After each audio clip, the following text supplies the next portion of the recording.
안녕하십니까, 정호연 세무사입니다. 예, 송초수입니다. 네, 이번 달에는 지난달에 이어서 종합소득세 신고하기 두 번째 시간을 가져보도록 하겠습니다. 예. 네, 우리가 잘된 신고는 뭐 한 두 가지 정도로 볼 수 있을 것 같아요. 어떻게 절세, 최고죠. 그리고 티 안 나게 절세. 더 좋죠. 그런 면에서 이 세액공제만큼 좋은 게 없을 것 같아요. 그러니까요. 우리가 여러 가지로 뭐 우리가 이것저것 신경 써야 될 게 많지 않습니까? 뭐 소득률이라든가 뭐 각종 경비 비율 우리가 사실 고려해야 될 것들이 좀 있긴 한데 이 세액공제는 다 신고된 이후에 나온 세금에서 세금을 빼주는 거기 때문에 뭐 다 충족된 다음에 실질적으로 알맹이만 적게 내는 그런 효과가 있는 거죠. 근데 사실 그 전에는 이런 세액공제 혜택이 우리 병원 원장님들에게는 거의 없다시피 했죠. 그렇죠. 사실은. 사실 유명무실했는데. 근데 제가 누차 말씀드리지만 이제 단군일의 최대의 어떤 혜택이 이 고용과 관련된 세액공제입니다. 그래서 이번에 신고하실 때 이 부분만 체크를 잘 하셔도 신고를 잘 할 수 있다 이렇게 생각하거든요. 그래서 다시금 고용과 관련된 세액공제 내용 살펴보도록 하겠습니다. 고용을 증대시킨 기업에 대한 세액공제입니다. 조특법 제 29조 7, 29조의 7에 있는 내용이고요. 다 뭐 생략하고 고용이 증대가 됐다. 직전 연도보다. 그랬을 때는 2년이 되는 해까지 세액공제를 해준다. 결과적으로 이제 3년이거든요. 그렇네요. 3년 동안 세액공제를 해준다는 건데 동일한 내용을 가지고 이런 혜택이 어디 있습니까? 사실 그렇죠. 없죠. 단군일이 그러면 최고죠. 얼마를 해주는 것이냐라고 보면은 우리가 주저리 이런 내용이 있지만 우리 치과에 적용된 내용을 다음 표로 제가 간단하게 정리를 했습니다. 우리가 청년이냐 아니냐를 구분해서 보시면 될 것 같습니다. 그러니까 청년이 뭐예요? 네, 청년 여기 표시를 했는데요. 청년 기준이 15세 이상 29세 이하 만 나이를 말하는 거거든요. 결과적으로 19년 기준으로 봤을 때는 90년생 이하 이후에 이제 출생하신 분들은 청년으로 본다. 그리고 여기서 이제 남자분들이 혹시 계시다라고 하면은 군대에서 복무한 기간을 빼줍니다. 그러니까는 31살이다. 그냥 2년 군대 갔다 왔다. 그러면 29세 청년이 되는 거죠. 그런 내용들이고요. 그래서 또 수도권이냐 아니냐를 가지고 이제 판단이 됩니다. 이 고용증대 세액공제는요. 그래서 이제 수도권 내라면 우리 서울, 경기, 인천까지 수도권이라고 하죠. 그래서 그분들은 청년 1인당 증가한 수에 1,100만 원이 한 명당. 한 명당. 내일 세금에서. 예. 그리고 수도권 밖에서는 이제 1,200만 원. 그리고 몇 년 전까지만 해도 청년만 해당이 됐는데 청년 이외, 그러니까는 뭐 나이가 이보다 더 많으신 분들은 수도권 내에서는 700만 원까지 내 세금에서 공제를 해준다. 라는 거니까 엄청난 큰 금액이죠. 그 이외에는 이제 770만 원이고요. 다만 뭐 최저한세나 이런 것들이 있지만 이건 복잡한 내용이니까 생략하기로 하고 1,100만 원 공제 받으면 우리가 농특세라는 게 있습니다. 조세 감면을 받았을 때 일정 부분을 농어촌 특별세라는 명목으로 또 내게 돼 있거든요. 그게 20%입니다. 농어촌 특별세가. 그래서 감면을 만약에 1,100명, 한 명이 늘어서 1,100만 원을 받았다라고 하면은 이제 220만 원은 농특세를 내야 된다는 점이 있지만 기쁜 마음으로 내죠. 기쁜 마음으로 내시면 되겠습니다. 네. 그래서 그러니까 보통 원장님들이 보통 1년에 이제 그랜저 한 대씩 내시잖아요. 네네. 뭐 굉장히 네. 큰 거죠. 큰 거죠. 그리고 이게 줄지 않으면 2년을 더 받을 수 있는 거지 않습니까? 네. 그러면 3년을 받을 수 있는 거예요. 그러니까. 그러면 이 직원 한 명을 채용해서 3년간 뭐 한 3,300 혜택을 받는다. 뭐 농특세까지 대략해도 한 3,000을 받는다라고 하면 거의 1년치 연봉이 빠지는 거거든요. 그러니까. 네, 굉장히 큰 혜택이라는 거 다시 한번 제가 강조를 드리고요. 그러면 이게 표로만 보면 내가 얼마 한 명 뽑았으니까 1,100만 원 받고 되게 간단한데 사실 계산이 굉장히 복잡합니다. 네, 그래서 고려해야 될 요소도 많고요. 다음 장에서 한번 제가 설명드릴게요. 네. 그러면 증가된 인원수를 그냥 내가 뭐 한 명 중간에 한 명 뽑아서 한 명이 느냐 그건 아닙니다. 우리가 계산하는 방식이 있는데요. 상시 근로자 수는 전체 인원을 보신다고 보시면 돼요. 그러니까 청년이나 청년 이외나 우리 병원의 전체 근로자. 해당 과세 개월 수는 뭐 계속 사업자는 12개월이 될 거고요. 네, 1년 12달. 네, 뭐 중간에 개원하신 분들은 사업 개시일부터 카운팅 하시면 되고요. 네. 그다음에 직원 수는 매월 말 현재 계산을 합니다. 매월 말 현재 합을. 그러니까 급여 받아간 사람. 네, 그렇죠. 매월 말 현재 급여를 받은 사람. 그러니까 매월 말 현재 근로를 해야 되겠죠. 네, 급여. 그래서 매월 말 현재 근로수를 합쳐서 나머지 12일을 나눠주면 그게 평균 근로자가 되는 거죠. 그렇죠. 네, 소수점으로 나옵니다. 둘째 자리까지 계산을 되게 주고 여기서 하나 주목해야 될 것이 직원이 이제 퇴사를 한대요. 회사. 한대. 근데 뭐 5월이다, 6월이다라고 하면 6월 28일 날 퇴사를 하는 것과 6월 30일 날 퇴사를 하는 것과 하늘과 땅 차이. 하늘과 땅 차이죠. 어.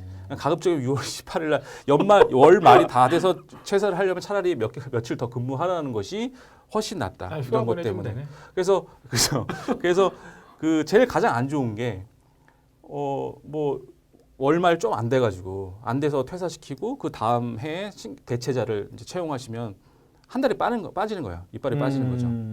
근데 신규직 그 퇴사한 직원이 말일 날짜를 퇴사를 시키고 대체자가 이제 말일을 조금 며칠 전에 입사를 한다. 그러면 쭉 이어지는 거죠. 연수가. 그래서 이 부분들은 퇴사하실 직원이 계시다라면 그러니까 출근 안 해도 뭐 휴가 갔다 와서 퇴사해라. 네, 그 부분을 좀 체크하실 필요가 있을 것 같다는 거고요. 그래서 우리가 계산을 할 때 상시 근로자는 당연히 중요한 거고요. 왜냐하면 상시 근로자가 줄지 않아야 우리가 2년간 플러스해서 공제를 받을 수 있는 거지 않습니까? 근데 상시 근로자도 중요하지만 이 청년도 굉장히 중요합니다. 금액이 거의 따블이니까. 네, 청년도 중요한 것이 뭐냐면은 법 조항을 보면은 상시 근로자가 감소하지 않으면 그 받았던 금액을 2년 동안 공제를 하지만 청년이 감소한 경우에는 청년 부분에 대해서 공제를 받았던 거는 2년 동안 연속해서 공제를 받을 수가 없어요. 우리가 제가 좀 쉽게 표로 좀 설명을 한번 드려볼게요. 예시를 한번 들어보겠습니다. 17년도가 있고요. 17년, 18년도가 있고 18년, 19년도가 있다고 우리가 가정해 보자고요. 네.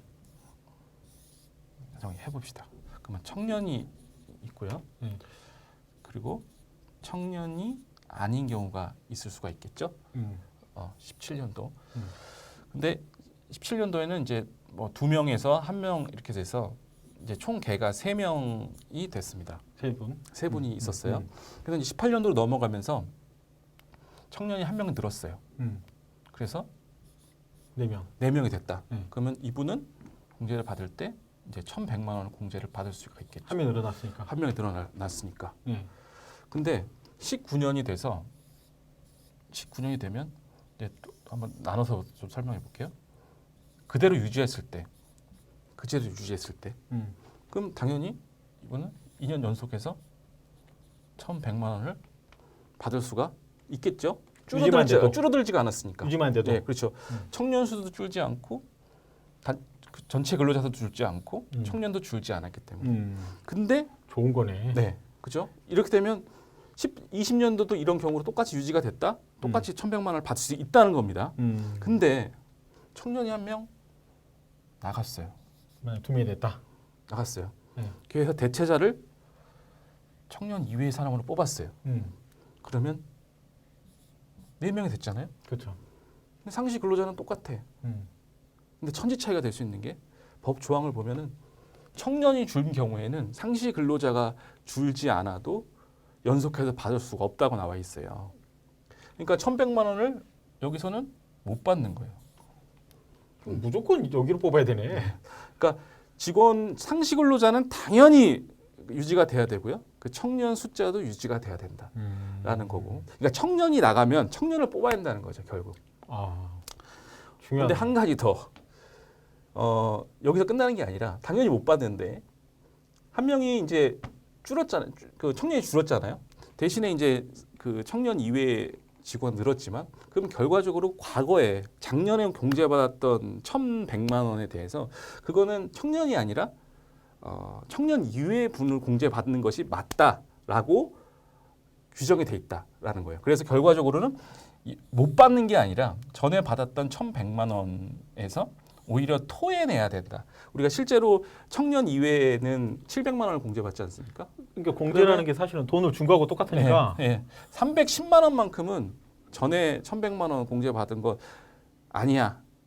청년 이외의 분을 공제받는 게 맞아 해서 그 차액분은 토해내야 된다. 오. 그런 게 있거든요. 그러니까 나 상시 근로자만 맞춰야지 큰 낭패를 볼 수 있다. 이거 반드시 알아야겠네요. 네, 알아야 됩니다. 아. 네. 이 부분을 고려를 하셔야 되고 우리가 기억할 거는 전체 근로자 수 줄지 말자. 아예 그냥 제가 볼 때는 어차피 뭐 이 동영상 보시는 원장님들은 음. 거의 대부분 이제 혼자서 음. 로컬 병원 운영하시는 분이니까 새로운 직원 뽑을 때 무조건 30살 미만으로 뽑으면 되겠네요. 그리고 전체 근로자 수 생각하자. 그리고 청년이 나가면 청년을 다시 뽑자.